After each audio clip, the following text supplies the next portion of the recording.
Create and develop the association for players 50 years old and over. Now we've gone back to 49, but we did back then at 50. From the very beginning in 1985 to what it has become today. The following recipients have been elected to the Hall of Fame, and I'll announce all of them shortly, based on their contributions made directly to the CSSA in various activities, such as organizing and promoting the association, conducting evaluations and practices, involved in charity events, demonstrating themselves as team players, showing good leadership and sportsmanship, ability, volunteering, and integrity. Serve as coach, sponsor, umpire, etc., or as a member of the board of directors. So now you know what we're giving this award away for, right? I'm sorry. It's been a long week today. All right.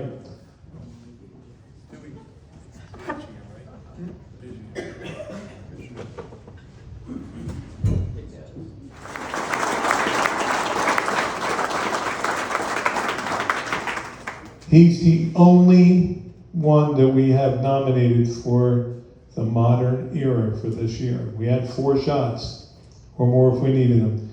We took it to the meeting, we sat there and said, we're going to nominate Tom, and we said, okay, that's it, we're done. So here's how it works. Tom has been part of the CSSA for many years, but recently his health has made him remain on the sidelines. When he first became too ill to continue to play, Tom actually coached a couple of games while using his oxygen in between innings. Believe me, it was that way. He had to stop playing in 2021, but when he feels good enough, he comes to watch a game along with his wife, Deborah. Deborah is his driver and caretaker and his wife for a long time. While sitting in his wheelchair, existing on a continuous feed of oxygen. While watching, he still talks and coaches his teammates as well as other players in the leagues who know and respect him. Not so many years ago, Tom both his knees replaced, and it didn't take him too long to get back on the field and not only pitch, but he also played the outfield, shortstop, and second base. He even became a pinch runner when they needed him. Determination and love for the game is what made it a little bit easier for him. Over the years, he was nominated for the Arnold Fowler Award on 3 different occasions and finally received this award in 2021. Your dad touched a lot of people, bro. I'm telling you. This award is considered the most special award issued through the CSSA because the winning player is chosen by his peers. His nomination of winning the Arnold Fowler Award was in recognition of all his years of playing and coaching with the CSSA. One nomination stated that he was always willing to share his time and extensive knowledge with anyone, whether it is before, during, or after a game, or during the Tuesday open practices which he attends on a regular basis. He also participates a great deal in open evaluations, and from what I have seen, Tom gives his all to everything he does. He is a true leader on and off the ball field and willing to play any position as requested. Another nomination was written with the following words. Although Tom is not healthy enough to currently play, he is always out supporting the leagues and cheering on various teams. He even comes out into our batting practices, giving us pointers on helping improve the league. While playing, Tom has always been an outstanding and well-respected player.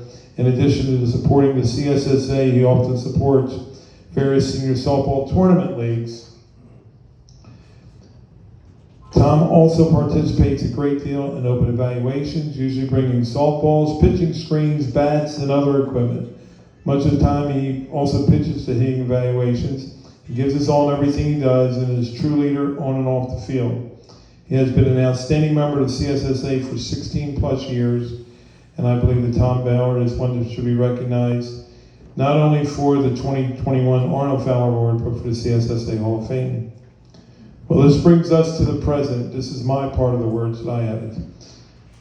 Tom now finds it extremely difficult to attend any of the ball games and outings. His health is still declining, but his love for baseball and softball and the CSSA still remains. To be considered nomination to the Hall of Fame, the nominee must meet some or all of the following requirements. The person must have been active in the CSSA for a minimum of 5 years. They must be retired or separated from the league for 2 years. The nominee is based on contribution they have made to the CSSA, outside entities, various activities such as practice, evaluations, etc., and having shown good sportsmanship, integrity, volunteering, etc. I'm not going to tell you how much trouble I had with Tom when I was league director.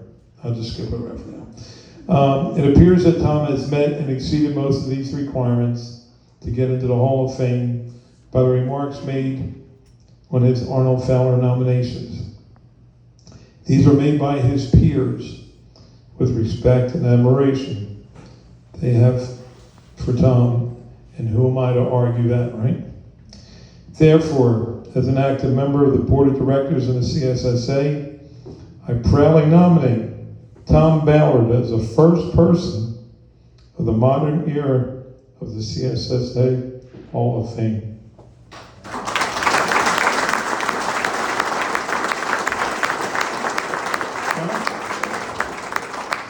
Now, if you would put your attention towards the back, we also now have another special presentation.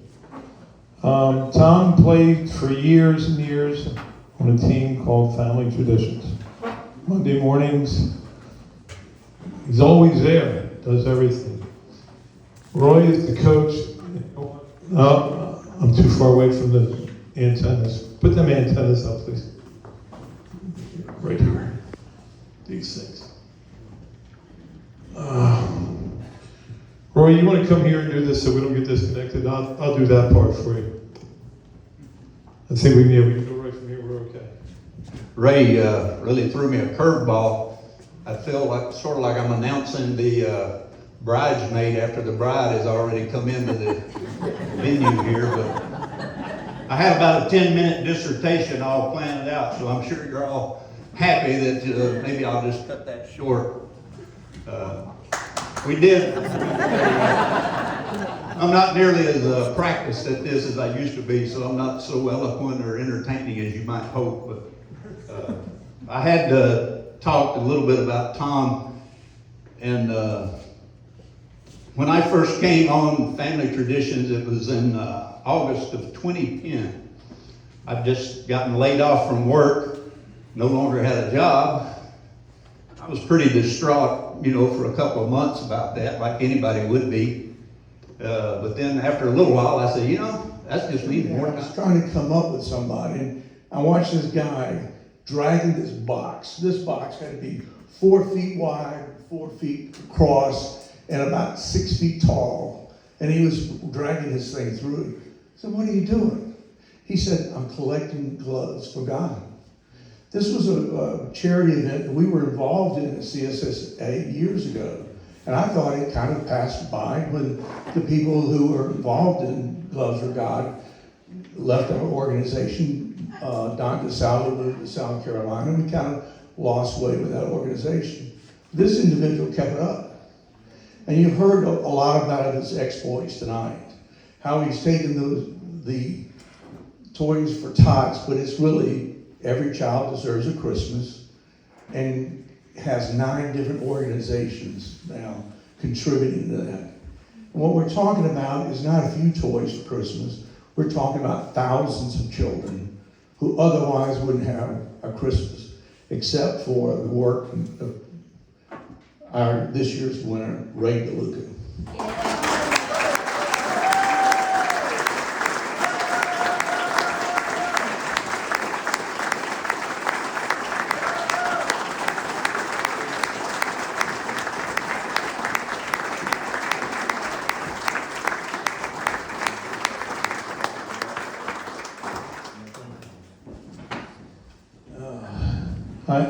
I had nothing, when I heard that I was going to be in this part, I said, no, I'm not, I'm walking out, so I walked out, didn't attend the meeting.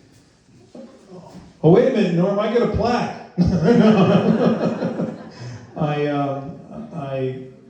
I nominated someone else for that award, and they are fully deserving that award too. And his name will be on that ballot next year at the same time, the same way it was this year. I do this not because I have to, it's because I want to. There's so many kids out there that don't have anything. My wife and I feed over 2,000 people every Thanksgiving in Canton. We started it along with 6 other people. We still do it. It's been in 25 years, 26, 28 years, what do I know? We've missed 2 in 28 years, did pretty good. We even fed them during COVID. I do all the stuff for the kids. The only time you'll hear me ask for anything is when it's Christmas time and it's for the kids. I'm busting everybody's chop, get some extra money out of your pocket, take care of the kids. As the groups that we have together, it's called Every Child Deserves a Christmas. It's really hard to see some of these kids without anything, without food. We take care of that too. And the kids that are older to 12, 14, 15 years old, we make sure we give them gift cards so they can buy something for themselves too. Everybody gets something out of it. I'm proud to be a part of that group. I'm mostly proud to be a part of this group. And I thank you all very much for this award. I really do. Thank you.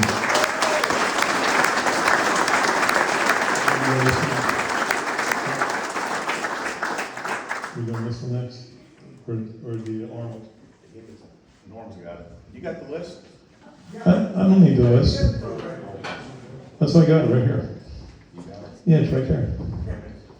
All right. Next, we got 2 awards left and we're done, okay? And we're going to get you out of here before 9:30. All right. The 2023 Lowell Lawson nominees. Now here's what the Lowell Lawson Award is.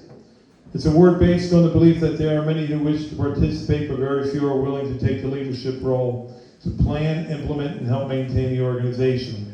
This award was established to recognize those individuals who take the extra steps to ensure the organization flourishes. These chosen for the award have made a significant and lasting impact on and off the field of play and for the association. The voting for this award is limited once again to board members and team managers. This year's nominees. This is Marty Afwitz. Where's Marty at? Please stand up.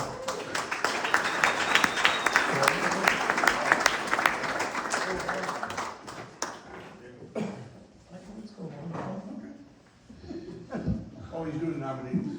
Marty took the leadership role in establishing, organizing, and implementing the Dreamers League in 2023. Marty was a key in developing the idea of this league and brought it to fruition. He took the role of league director and he has taken a leadership role in the Lowell Lawson League as manager the past 3 years. Marty also offers open practices for a team and welcomes other league players to participate. Marty is also a member of the board of directors, devoting this time and effort to maintaining our organization. He recently developed a new home plate at his own expense, and tests may show that may reduce our CSSA expenses and possible injuries. Marty has taken the respect of his peers for his sportsmanship and willingness to help others and expecting nothing in return. And Marty exemplifies the Lowell Lawson on a daily basis. All right. Also nominated was Mr. Dick O'Connor.